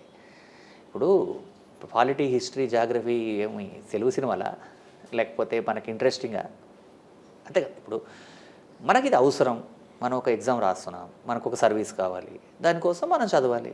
ఇది ప్రాక్టికల్. ఎప్పుడు ఇష్టపడతారు? ఆ సబ్జెక్ట్ మీద మీకు కమాండ్ వచ్చిన తర్వాత, బేసిక్గా అంతా నేర్చుకున్న తర్వాత, అప్పుడు ఓహో ఇది బాగుంది కదా అని ఇష్టపడడం అప్పుడు స్టార్ట్ అవుద్ది. కానీ కొత్తగా నేను ఆర్టికల్ 15 గుర్తుపెట్టుకో అంటే ఎందుకు గుర్తుపెట్టుకోవాలనిపిస్తుంది, పెయిన్ఫుల్గా ఉంటుంది కదా. సో ఇష్టపడి అనేది ఫస్ట్ వర్కౌట్ అవ్వదు. రియాలిటీ యాక్సెప్ట్ చేయాలంతే. మనం చదవాల్సిందే. మనం ఒక 1 ఇయర్ ఇన్వెస్ట్ చేస్తున్నాం. గుర్తుపెట్టుకోండి, మోర్ దెన్ 1 ఇయర్ అవసరం లేదు ఈ ఎగ్జామ్కి. మీరు ఇంకా ఏమన్నా గ్రూప్ 1 లేకపోతే గ్రూప్ 1 రాస్తే ఇంకో 1 ఇయర్ యాడ్ చేసుకోవచ్చు, యూపీఎస్సీ రాస్తే ఇంకో 1.5 ఇయర్ యాడ్ చేయొచ్చు. అంతేగాని ఇయర్స్ టుగెదర్ ప్రిపేర్ అవ్వకండి, అది అవసరం లేదు. ఒకటి, రోజు సిన్సియర్గా 6-7 గంటల కనుక చదవగలిగితే, సిలబస్ పర్ఫెక్ట్గా మీ దగ్గర ఉంటే, అన్నెసరీ విషయాలన్నీ పక్కన పెట్టేసి సిన్సియర్గా ప్లాన్ చేసుకోగలిగితే 1 ఇయర్లో మీకు సర్వీస్ వస్తుంది. ఇంకొకటి ఏంటంటే, నెంబర్ ఆఫ్ నోటిఫికేషన్స్ ఉంటాయి ఇక్కడ. ఓన్లీ గ్రూప్ 2 అనే కాదు, మీకు మీ ఎలిజిబిలిటీలో group 1, group 2, panchayat secretary, VRO దగ్గర నుంచి మొదలుకొని ఎన్నో ఉంటాయి. కానీ మీరు ఒక ఎగ్జిక్యూటివ్ పోస్ట్ కన్ఫర్మ్ చేసుకోండి. ఇక్కడ మీరు ఒక గ్రూప్ 2 ఉద్యోగం పొందారనుకుందాం. దీనికి మీరు అంటే గ్రూప్ 2 ప్రిపరేషన్కి ఒక 1 ఇయర్ ఇన్వెస్ట్ చేశారు. ఈ 1 ఇయర్కి ఇంకో 6 మంత్స్ మీరు అడిషనల్గా ఇన్వెస్ట్ చేస్తే గ్రూప్ 1 ప్రిపరేషన్ అవుతుంది. మీరు డిప్యూటీ తహసీల్దార్గా సెలెక్ట్ అయ్యి ఆర్డీఓ అవ్వాలంటే 15 నుంచి 20 ఏళ్ళు పడుతుంది కదా. ఈ 1 ఇయర్ ప్రిపేర్ అయ్యడం, ఏదో గట్టిగా గ్రూప్ 1 ప్రిపేర్ అయితే ఈ 16 ఏళ్ళు సేవ్ అవుతుంది. ఇప్పుడు 22 ఏళ్ళకి ఐఏఎస్ అయినవాడు 58 ఏళ్ళకి క్యాబినెట్ సెక్రటరీ అవుతాడు. అంటే ప్రైమ్ మినిస్టర్ వెయిట్ చేస్తాడు ఆ డిసిషన్ కోసం కదా. దురదృష్టం ఏంటంటే, మనం ఏం కావాలి, ఏం చేయాలి అని తెలుసుకుని కళ్ళు తెరిచే వరకే మనకి 20 ఏళ్ళు దాటుతాయి. అక్కడ నుంచి మనం మొదలు పెడతాం. దాంతో ఏమవుతుంది, చాలా టైం. ఇప్పుడు మీకు యూపీఎస్సీ ఎగ్జామ్ రాస్తున్న వాళ్ళకి డిఫరెన్స్ ఏంటి? మీరు ఎందుకు యూపీఎస్సీ రాయట్లే అది చెప్పండి ఫస్ట్. సివిల్ సర్వీస్ ఎగ్జాము ఎందుకు రాయట్లే? వాళ్ళకి ఏమైనా కొమ్ములు ఉన్నాయా? ఎందుకు? మీకున్న భయం ఏంటి? మీకున్న అనుమానాలు ఏంటి? మీడియం ఆఫ్ ఇన్స్ట్రక్షన్ తెలుగులో రాసే వాళ్ళకి తెలుగులో రాయాలి సార్, మనం తెలుగులో అయితే బాగా రాయగలం ఒకటి. మరి ఇంగ్లీష్లో రాస్తున్న వాళ్ళ పరిస్థితి ఏంటి? మీ ప్రాబ్లం ఏంటి? మీరు ఎందుకు యూపీఎస్సీ రాయట్లేదు?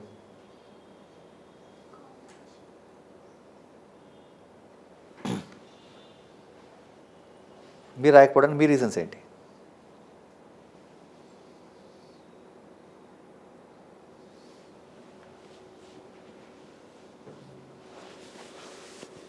చెప్పండి. అదే జనరల్ స్టడీస్, అదే పాలిటీ, అదే హిస్టరీ, అదే జాగ్రఫీ, అదే ఎకానమీ కదా.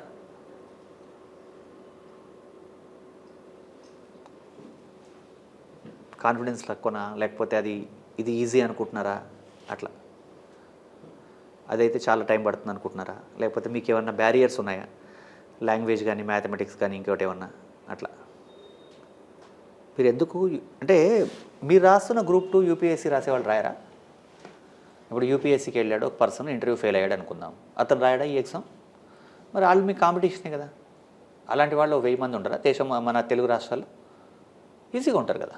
మరి అలాంటప్పుడు మీరు వాళ్ళతో కదా కాంపీట్ అవ్వాల్సింది. అలాంటప్పుడు మీరు ఎందుకు ఇదే ఎగ్జామ్ రాస్తున్నారు అంటున్నాను నేను. మీ రీజన్ ఏంటి? అంత పెద్ద సీరియస్గా ఆలోచించలేదు సార్, ఏదో ఒక జాబ్ వస్తే సరిపోద్దని అనుకున్నామంటారా? లేదా ఫ్యామిలీలో ఏమైనా ఫోర్స్ చేసి మీరు రాయండి ప్రిపేర్ అవ్వండి అంటే వచ్చారా? మీరు ఇంటెన్షనల్గానే ప్రిపేర్ అవుతున్నారా? మీకు హోల్ హార్టెడ్గా ప్రిపేర్ అవుతున్నారా మనస్ఫూర్తిగా? అది నోమాట పడకండి.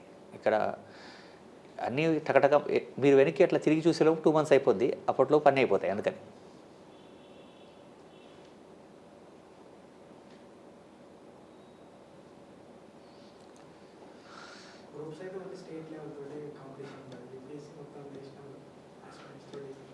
ఏదైనా ఒకటే, పెద్ద డిఫరెన్స్ ఏం లేదు. సీరియస్నెస్ ఉన్న వాళ్ళు అక్కడ ఉండరని కాదు. కాకపోతే ఏంటంటే మనకు కొన్ని తెలియని భయాలు ఉన్నాయి ఇక్కడ. సమస్య అది. మనకు తెలియకుండానే మనకేవో కొన్ని, ఇప్పుడు ఎట్లా అంటే ఇప్పుడు మీరు ఇది ఇక్కడే కాదు, ఐఐటి అప్లై చేసి ఎంసెట్ ప్రిపేర్ అయినట్టు. అప్లై చేయడమేమో ఐఐటి అప్లై చేస్తారు, ప్రిపేర్ అవ్వడం అంతా ఎంసెట్ ఉంటుంది. ఎందుకు అలా అంటే, ఎందుకు సార్ మళ్ళీ జేఈ మెయిన్స్ అవన్నీ మనకు అవుతుందా ఇప్పుడు కష్టం, ఏదో ఇక్కడ చిన్న ఇంజనీరింగ్ కాలేజీలో వస్తే కూల్గా ఉంటుంది కదా లైఫ్ కదా. ఇక్కడ పాయింట్ ఏంటంటే మీరు దీన్ని పెద్దగా అంత కష్టపడాల్సిన అవసరం ఏమీ లేదు, ప్లాన్ చేసుకుంటే సరిపోతుంది. అది గుర్తుపెట్టుకోండి. మీరు పడే కష్టానికి యూపీఎస్సీ వాడు పడే కష్టానికి డిఫరెన్స్ ఏమీ లేదు, అది రియాలిటీ. మీరు ఒకసారి చూడండి, మీరు ఒక 1000 రూపీస్ పెట్టి ఒక రెస్టారెంట్లో భోజనం చేశారు ఓ రోజు, ఓకే. అదే ఒకరోజు 50 రూపాయలు ఇచ్చి ఒక టిఫిన్ చేసాం, ఇదే బాగుంది అనిపిస్తుంది ఒకసారి దానికంటే. ఒకసారి 1000 రూపీస్ కూడా డిసప్పాయింట్ చేస్తాయి మనల్ని. ఖర్చు అవుతుంది, ఇదేం పెద్ద బాగాలేదు, ఉడకలేదు, అసలు ఏమి తినడానికి కూడా లేదు. ఓ చోట ఎక్కడో 50 రూపాయలు ఇచ్చి టిఫిన్ చేసాం, చాలా బాగుంది ఇదే అనిపించింది. ఎందుకు? అది నీ సెలెక్షన్ అంతే. నువ్వు ఆ రోజు మంచి చోటుకి వెళ్ళావు, ఈరోజు నువ్వు 1000 రూపీస్ పెట్టావు కానీ ప్రాపర్ వేలో వెళ్ళలేదు నువ్వు. ఇక్కడ నేనేమన్నానంటే మీరు చదువుతున్న హిస్టరీ, పాలిటీ, ఎకానమీ, యూపీఎస్సీ చదివాడు ఒకటే. కాకపోతే ఆడి కాన్ఫిడెన్స్ ఉంది, మనం కొంచెం ఇంకా డెవలప్ చేసుకోవాలి అంతే తేడా. పెద్ద డిఫరెన్స్ ఏమీ లేదు. ఇంకా ముఖ్యంగా ఇంగ్లీష్ మీడియంలో రాస్తున్న వాళ్ళకి ఆ బ్యారియర్ కూడా లేదు. తెలుగు మీడియం వాళ్ళని కనీసం సార్ మేము తెలుగు మీడియంలో రాస్తున్నాము, ఇంగ్లీష్లో ఇబ్బంది కదా అని అనుకున్నాడానికైనా లాజిక్ ఉంది. కానీ మీరు మీడియం ఆఫ్ ఇన్స్ట్రక్షన్ ఇంగ్లీష్ అయినప్పుడు మీరు స్టేట్ సర్వీస్ రాయడంలో పెద్దగా యూపీఎస్సీ రాయడంలో డిఫరెన్స్ ఏమీ లేదు. అది నేను చెప్పాలనుకున్నది. ఎందుకంటే మనకు ఒక లైఫ్ ఉంటుందండి, దాంట్లో మీరు ఎంత పైకి వెళ్ళగలిగితే అంత పైకి వెళ్ళాలి. ఇవన్నీ కూడా చెప్తే రావు, మీకే కాన్ఫిడెన్స్లో వస్తుంది. డే బై డే మీకు ఆ కాన్ఫిడెన్స్ డెవలప్ అయిన రోజు అన్నీ మీరు చేసేయగలరు. ఎట్లా అంటే మీరు చూడండి, కొంతమందిని చూస్తున్నాం పిల్లలు. మీరు ఈ మధ్యలో గ్రూప్ 1 సక్సెస్ స్టోరీలు చూస్తున్నారుగా. ఒక అమ్మాయి ఫిజికల్లీ ఛాలెంజ్డ్ అమ్మాయి గ్రూప్ 1 సర్వీస్ రావడం చూసారు. మీరు చూసారా పేపర్లో ఏమన్నా? అమ్మాయి మీలాగే క్లాస్లో ఉండేది. ఆల్మోస్ట్ ఆల్ అందరూ అన్ని చోట్ల, నేను చెప్తున్న చోట్ల ఉంటారు కాబట్టి అన్ని చోట్ల సక్సెస్ ఉన్న వాళ్ళు ఉంటారు. అయితే ఇదొకటి ఉంది లాజిక్. మళ్ళీ ఈసారి కొంచెం 100 మందికి వచ్చాయనుకోండి సర్వీస్, 90 మంది గ్రూప్ 1 వచ్చాయి. ఈ 90 మందిలో 60 మంది మా దగ్గర ఏదో ఒక రకంగా ఇంటరాక్ట్ అయిన వాళ్ళే, అంటే క్లాస్లోనో లేకపోతే టెస్ట్ సిరీస్ ఇంటర్వ్యూలోనో ఉన్నవాళ్లే. ఈ 60 మంది నా స్టూడెంట్స్ అని నేను క్లెయిమ్ చేయొచ్చు. 100% వాస్తవం అది. కానీ ఆ నోటిఫికేషన్ మధ్య నేను ఒక 3000 మందికి క్లాస్ చెప్పి ఉంటా, అదే గ్రూప్ 1.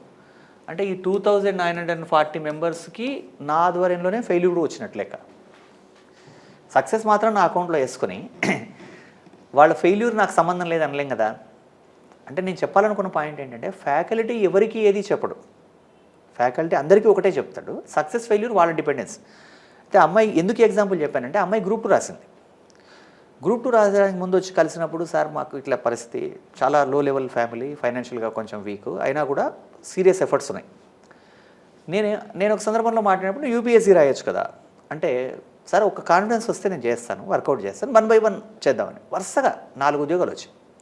ఇప్పుడు గ్రూప్ 1 ఉద్యోగం వచ్చింది, ఇంకా జాయిన్ అవ్వలేదు, వాళ్ళకి రిక్రూట్మెంట్ లేదు, ఇంకా రేపు ఎల్లుంటే నోటి ఇస్తారు జాయినింగ్ ఆర్డర్స్. ఇప్పుడు 100% కాన్ఫిడెన్స్తో ఉంది, నాకు యూపీఎస్సీ వస్తుంది సార్, నేను సివిల్ సర్వెంట్ అవుతానని. ఎందుకు? 3 ఉద్యోగాలు వచ్చాయి వరుసగా, ఆ కాన్ఫిడెన్స్ వేరేలాగా ఉంటుంది కదా మనకి. కట్టకట్ట ఇప్పుడు మీరైనా అంతే, రేపు ఒక ఉద్యోగం వచ్చిన తర్వాత మీ థాట్ ప్రాసెస్ వేరే ఉంటుంది.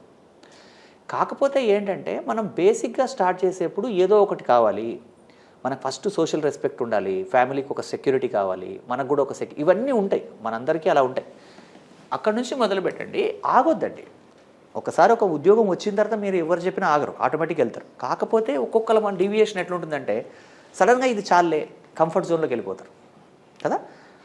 ఒక్కసారి ఎందుకంటే గుర్తుపెట్టుకోండి, మీరు సబార్డినేట్ వర్క్ చేయడంలో చాలా పెయిన్స్ ఉంటాయి, ఒకరి దగ్గర పనిచేయడంలో ఇబ్బందులు ఉంటాయి. ఇండిపెండెంట్గా ఉండాలంటే మంచి ఉద్యోగం రావాలి. కాబట్టి ఇవి చిన్న ఉద్యోగమా పెద్ద ఉద్యోగం అని కాదు, ఒకసారి వచ్చిన తర్వాత మీరు ఏమైనా ప్లాన్ చేయొచ్చు. కానీ చూసుకోండి, 100% ఫస్ట్ థింగ్ ఏంటంటే నాకు జాబ్ వస్తుంది అని నమ్మాలండి, ఆడికే సర్వీస్ వస్తుంది. లేకపోతే సార్ ఒక 6 months ట్రై చేస్తా, అవుతుంది, కాకపోతే మళ్ళీ మా ఊర్లో ఇంకోటి ఉంది, లేకపోతే నాకు బిజినెస్ ఉంది, లేకపోతే నా క్వాలిఫికేషన్ ఇది, నాకు ఆపర్చునిటీ ఉంది అని ఎప్పుడైతే మీకు నెంబర్ ఆఫ్ ఆల్టర్నేట్స్ ఉంటాయో సర్వీస్ రాదు. గుర్తుపెట్టుకోండి. మళ్ళీ మీకు కొన్ని సీరియస్గా ప్రిపేర్ అవుతున్నప్పుడు కొన్ని భయాలు ఉంటాయి. ఎట్లా అంటే మీరు సిన్సియర్గా చదువుతున్నారు, బాగా ప్రిపేర్ అవుతున్నారు, న్యూస్ పేపర్లో ఏమైనా వస్తుందంటే ఈ ఉద్యోగాలన్నీ అమ్మేశారని వస్తుంది. నిజమేనా? ఇది ఈ పలానా వాళ్ళు కొనుక్కున్నారంట, ఇంత ఖర్చు అయిందంట, ఇన్ని డబ్బులు పెట్టారంట, ఏవేవో వస్తాయి. అవి అసలే ఉండదు, చాలా ట్రాన్స్పరెంట్ అని నేను చెప్పను. ఉంటుంది, 1%, 0.5% ఏదో ఉంటుంది. కానీ ఒక రియాలిటీ ఏంటంటే ఇప్పుడు కాదు, కొన్ని సంవత్సరాల క్రితం ఇలా క్లాస్లో వింటున్న వాళ్ళు ఇంటి నుంచి రైస్ తెచ్చుకుంటారు, ఊరు నుంచి కరెంట్ స్టవ్ పెట్టి ఫుడ్ ప్రిపేర్ చేసుకుంటారు. వాళ్ళు బయట ఖర్చు పెట్టేంత ఫైనాన్షియల్ స్టేటస్ ఉండదు వాళ్ళకి.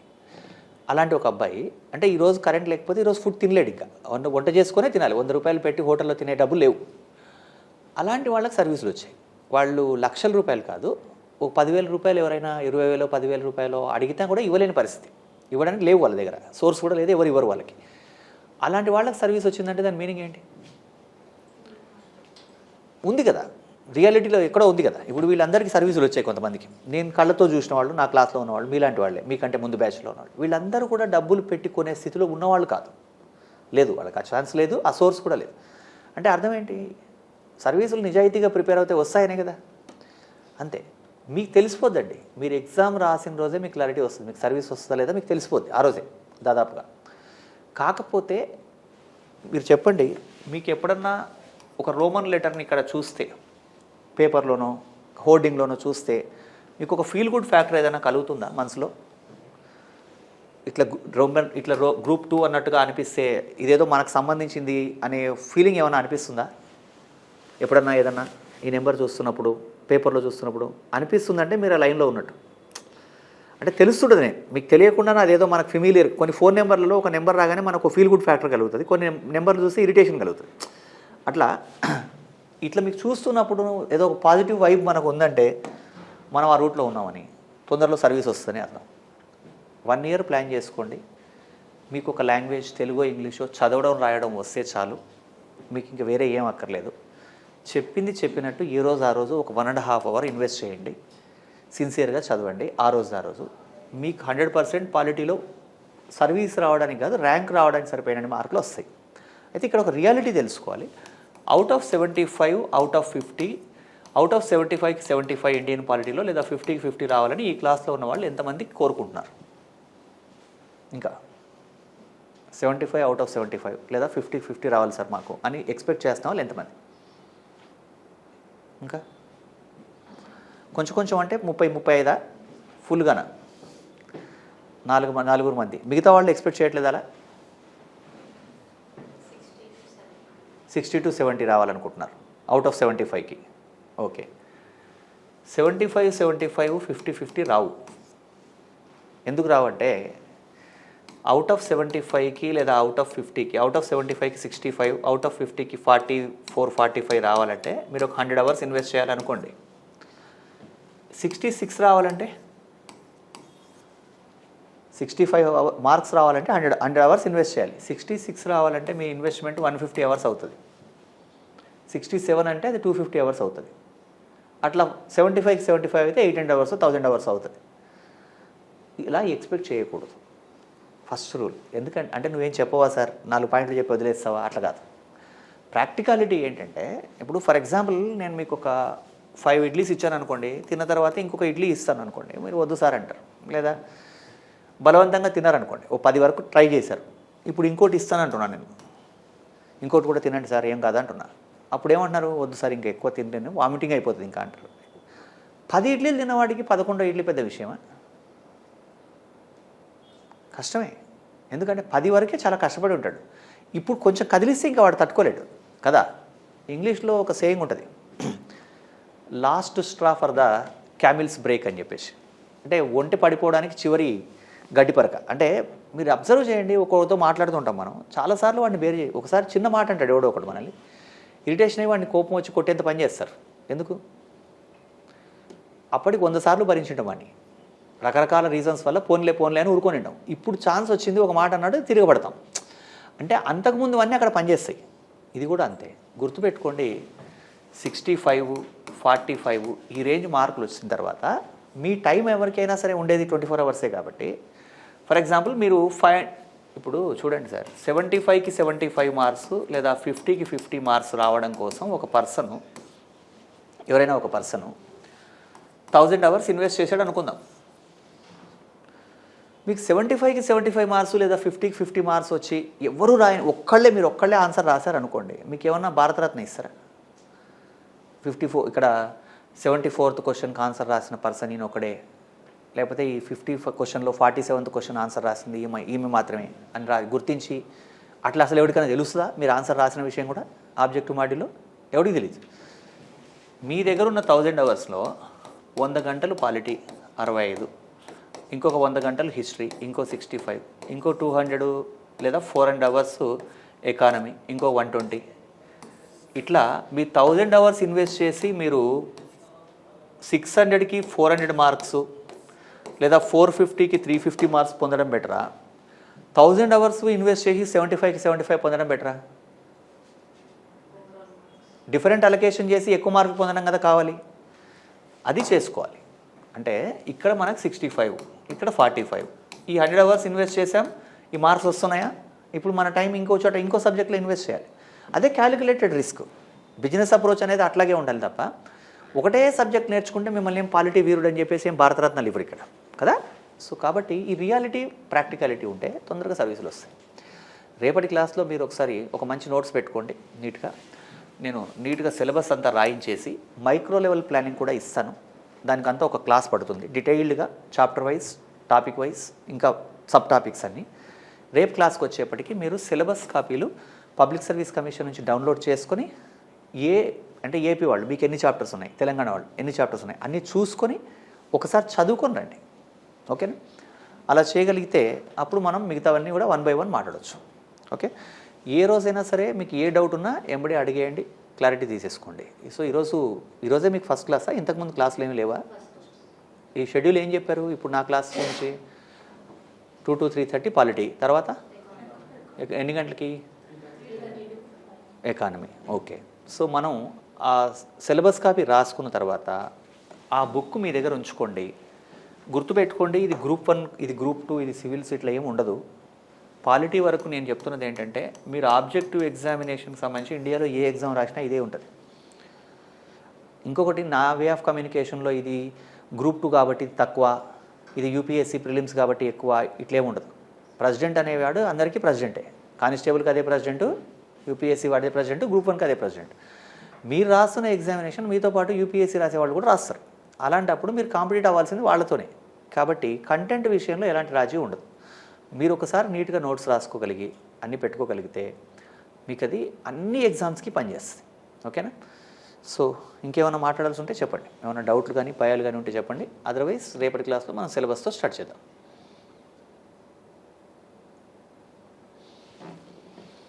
ఇంకేమి లేవా? రైట్. సో సో మీరు 2 to 5 అంటే మిగతా టైం అంతా మీకు టైం ఉంటుంది, బాగా ప్లాన్ చేసుకోవచ్చు. గుర్తుపెట్టుకోండి, మీకు కోచింగ్ ఎప్పుడు అవుద్ది, లేకపోతే ఎవరు ఏం చెప్పారు, ఇవన్నిటితో సంబంధం లేకుండా మీ ప్రిపరేషన్ కంటిన్యూ అవుతూనే ఉండాలి. కాకపోతే ఏం చదవాలో తెలుసుకొని చదవండి, అన్నెసరీగా చదవకండి. ఇంకొకటి, న్యూస్ పేపర్ చదువుతున్నారా? న్యూస్ పేపర్ చదివేటట్టయితే మీకు ఒక 40-45 మినిట్స్ కన్నా ఎక్కువ పట్టకూడదు. ఫస్ట్ కన్వెన్షనల్ సబ్జెక్ట్ అంతా వచ్చిన తర్వాత అప్పుడు న్యూస్ పేపర్ చదవండి వీలైనంత వరకు. ఎందుకంటే కొంతమంది 2-3 అవర్స్ న్యూస్ పేపర్ చదివి బాగా ప్రిపేర్ అవుతున్నానని ఫీల్ అవుతుంటారు. అలా కాదు, ఒక 40 మినిట్స్లో న్యూస్ పేపర్ అయిపోవాలి, మిగతాదంతా మీ ప్రిపరేషన్ ఉండాలి. అది అన్ యావరేజ్గా 6 to 7 అవర్స్ ప్లాన్ చేసుకోండి. అది ఏ రోజు ఆ రోజే చదవగలిగితే ఈజీ. ఎప్పుడు కూడా నెంబర్ ఆఫ్ బుక్స్ చదవకండి. ఒక బుక్ ఒక మెటీరియల్ క్లాస్లో ఉన్నది వెంబడే డౌట్లు వస్తే నోట్ ఈ సబ్జెక్ట్ పాలిటీ సబ్జెక్ట్ ఏంటంటే మీకు చాలా డౌట్లు వస్తాయి వింటున్నప్పుడు చూస్తున్నప్పుడు, అవన్నీ నోట్ చేసుకొని పెట్టుకోండి. వెంబడే క్లాస్ అయ్యాక అడగండి, తర్వాత మళ్ళీ అడుగుదామంటే గుర్తుండదు. అది ఓకే. సో ఈ 2026లో ప్రిపేర్ అవుతున్న మీకు, అంటే 2026-2027లో మీకు ఎగ్జామ్ అయిపోయి రిజల్ట్ రావచ్చు. ఈసారి అంటే ఈ 2026-27లో మీ అందరికీ ఒక మంచి సర్వీస్ రావాలని నేనైతే కోరుకుంటున్నాను. Thank you very much. All the best అండి. రైట్.